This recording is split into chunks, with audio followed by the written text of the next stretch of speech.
بسم اللہ الرحمن الرحیم یا ایھا الناس ضرب مثل فاستمعوا له ان الذین تدعون من دون اللہ لن يخلقوا ذبابا ولو اجتمعوا له وإن يسلبهم الذباب شيئا لا يستنقذوه منه ضعف الطالب والمطلوب ما قدر اللہ حق قدر ان اللہ لقوی عزیز۔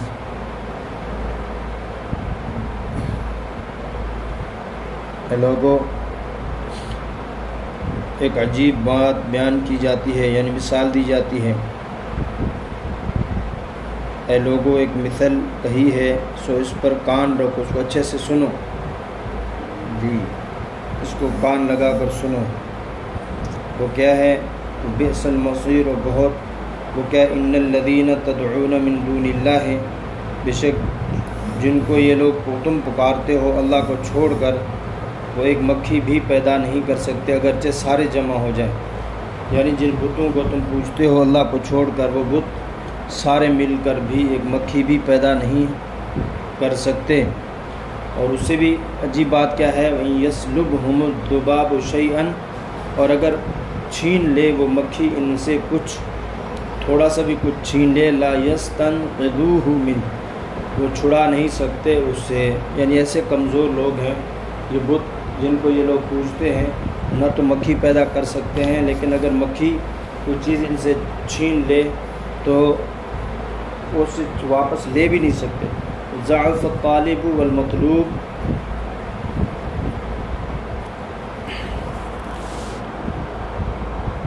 اور فرمایا کہ کمزور ہے، بودا ہے، یعنی کمزور ہے، ضعیف ہے، چاہنے والا بھی، اور جن کو چاہتے ہیں وہ بھی مطلوب ہے۔ یعنی یہ جو بت کو پوجنے والے ہیں وہ بھی، اور جو بت ہیں یہ سب کے سب کیا ہیں؟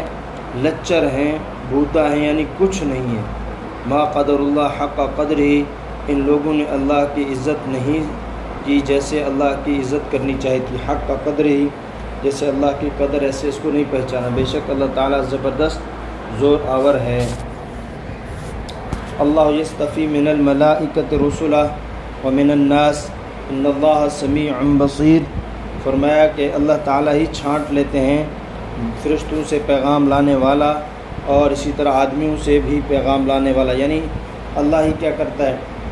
فرشتوں میں سب سے بڑے فرشتے حضرت جبرائیل علیہ السلام کو اللہ نے چنا ہے پیغام لانے کے لیے، اس لیے کہ ایک بہت بڑی امانت ہے، یہ بہت بڑی امانت ہے جو ہر کسی کے حوالے نہیں کی جاتی۔ باقی فرشتے اپنی جگہ معتبر، محترم اور نورانی مخلوق، لیکن ایک بہت بڑی ذمہ داری تھی جس کے لیے سب سے بڑے فرشتے جو ان کے سردار تھے فرشتوں کے، ان کے اللہ نے ذمہ لگایا۔ اور اسی طرح سارے انسان اللہ کے نزدیک کیا ہیں؟ اشرف المخلوقات میں سے ہیں، لیکن ان میں سے جن کو چننا تھا باقی نبیوں کو چنا، اور سارے نبیوں کا سردار اللہ نے حضور اکرم صلی اللہ علیہ وسلم کو بنایا ہے۔ فرمایا جو گزرا ہے ضربہ مثل، ضربہ مثل کا لفظ عام طور پر جو کسی خاص قصے کی تمثیل کے لیے استعمال ہوتا ہے، یہاں ضربہ مثل سے یہ صورت مراد نہیں بلکہ شرک اور بت پرستی کی حماقت کو ایک واضح مثال سے بیان کرنا ہے کہ یہ بت جن کو تم لوگ اپنا کارساز سمجھتے ہو، تو یہ ایسے بے کس و بے بس ہیں کہ سب مل کر بھی، یہ سب کو ملا کر ایک مکھی جیسی حقیر چیز بھی پیدا نہیں کر سکتے، اور پیدا کرنا تو بڑا کام ہے، دور کی بات ہے تم روز ان کے سامنے مٹھائی اور پھل وغیرہ کھانے کی چیزیں رکھتے ہو، مکھیاں اس کو کھا جاتی ہیں۔ ان سے اتنا تو ہوتا نہیں کہ مکھیوں سے اپنی چیز ہی بچا لیں، یہ تمہیں کس آفت سے کیا بچائیں گے؟ اسی لیے آخر آیت میں ان کی جہالت اور بے وقوفی کو ان الفاظ سے اللہ تعالیٰ نے بیان فرمایا کہ ضعف الطالب والمطلوب، یعنی جس کا معبود ہے، معبود ہی ایسا بے بس ہو، اس کا عابد اس سے بھی زیادہ کمزور ہوگا۔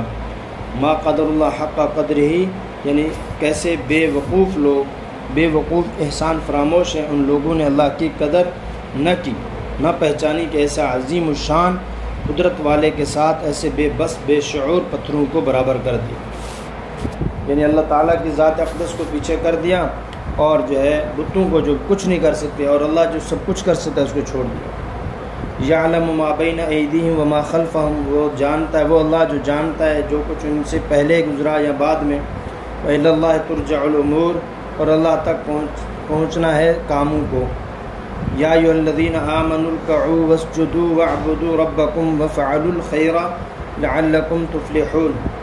اے وہ لوگ، اے ایمان والو، رکوع کرو اور سجدہ کرو، یعنی نماز پڑھو، عبادت کرو، اور واعبدوا ربکم، اور اپنے رب کی بندگی کرو، وافعلوا الخیر، اور بھلائی کرو، لعلکم تفلحون، تاکہ تمہارا بھلا ہو، تم کامیاب ہو جاؤ۔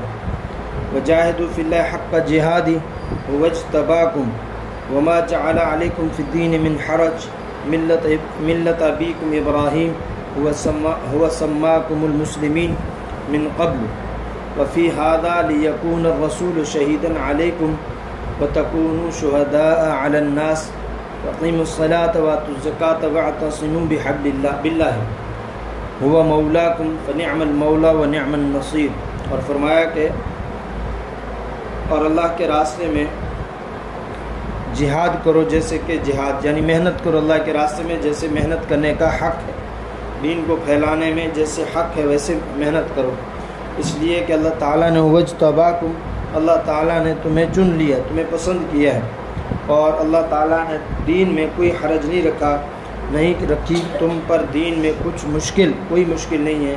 اور کون سے والا دین؟ تمہارے اپنے باپ ابراہیم علیہ السلام کا دین، اس ملت پہ چلنے کا حکم ہے۔ اللہ پاک نے حضور اکرم صلی اللہ علیہ وسلم کو بھی اس ملت ابراہیمی پہ چلنے کا حکم دیا ہے۔ اور اللہ تعالیٰ نے تمہارا نام مسلمان رکھا ہے، یعنی فرما بردار رکھا ہے، پہلے سے اللہ نے یہ رکھ دیا ہے۔ اور اس قرآن میں تاکہ پہلے بھی یعنی تمہارا نام مسلمان، اس قرآن میں بھی مسلمان، تاکہ رسول تمہارے حق میں گواہ، تاکہ رسول تمہارے حق میں گواہ ہو، گواہی دینے والا، اور تم لوگوں کے حق میں گواہی دینے والے ہو۔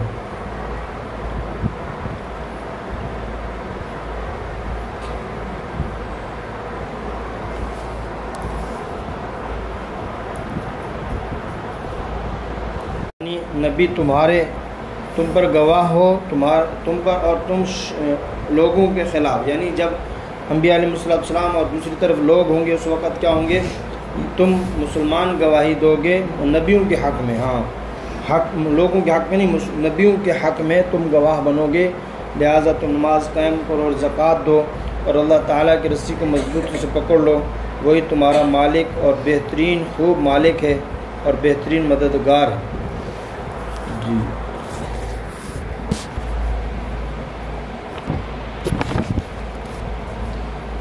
ایک فریق تو یہ لوگ ہوں گے اور دوسرے فریق انبیاء علیہ السلام ہوں گے، فریق ثانی ان کی مخالف قومیں ہوں گی۔ لوگوں کے مقابلہ میں گواہ ہو اور رسول کی شہادت سے تمہاری شہادت کی تصدیق ہو، یعنی جب نبی تم گواہی دو گے لوگوں کے خلاف انبیاء علیہ السلام کے حق میں، تو پھر انبیاء علیہ السلام کے حق میں تم گواہی دو گے، تمہاری اس گواہی کی تصدیق جو ہے وہ نبی محمد صلی اللہ علیہ وسلم کریں گے، تو ہمارے احکام کی پوری بجا آوری کرنا ہو، بس تم لوگ خصوصیت کے ساتھ نماز کی پابندی رکھو اور زکوٰۃ دیتے رہو۔ یعنی یہ چیزیں ہیں کہ جو اللہ کے احکام ہیں، یعنی عزم اور ہمت کے ساتھ دین کے احکام بجا لاؤ، غیر اللہ کی رضا، عدم رضا اور اپنے نفس کی مصلحت اور مضرت کی طرف التفات مت کرو، وہ تمہارا کارساز ہے، جو سو کیسا ہی اچھا کارساز ہے اور کیسا ہی اچھا مددگار ہے۔ تو یہ جو گزرا ہے سورہ حج کا سجدہ تلاوت کے بارے میں، کہ یہاں امام شافعی رحمۃ اللہ علیہ کے نزدیک یہ تلاوت کا وہ جو ہے سجدہ تلاوت ہے، اور ہمارے نزدیک شاید نہیں ہے۔ ایک آیت تو پہلے گزر چکی جس پر سجدہ تلاوت کرنا باتفاق واجب ہے، اس آیت پر جو یہاں مذکور ہے سجدہ تلاوت کے وجوب میں ائمہ کا اختلاف ہے۔ امام اعظم ابو حنیفہ، امام مالک، امام سفیان ثوری رحمہ اللہ کے نزدیک اس آیت پر سجدہ تلاوت واجب نہیں، کیونکہ اس میں سجدہ کا ذکر رکوع وغیرہ کے ساتھ آیا ہے، جیسے کہ نماز کا سجدہ مراد ہونا ضروری ہے۔ واسجدی ورکعی مع الراکعین میں سب کے اتفاق سجدہ نماز مراد ہے، اس کی تلاوت کرنے سے سجدہ تلاوت واجب نہیں ہوتا۔ اسی طرح آیت مذکورہ بھی سجدہ تلاوت واجب نہیں۔ امام شافعی، امام احمد بن حنبل رحمہ اللہ وغیرہ کے نزدیک اس آیت پر بھی سجدہ تلاوت واجب ہے۔ ان کی دلیل ایک حدیث ہے جس میں یہ ارشاد ہے کہ سورہ حج کو دوسری صورتوں پر یہ فضیلت حاصل ہے کہ اس میں 2 سجدہ تلاوت ہیں۔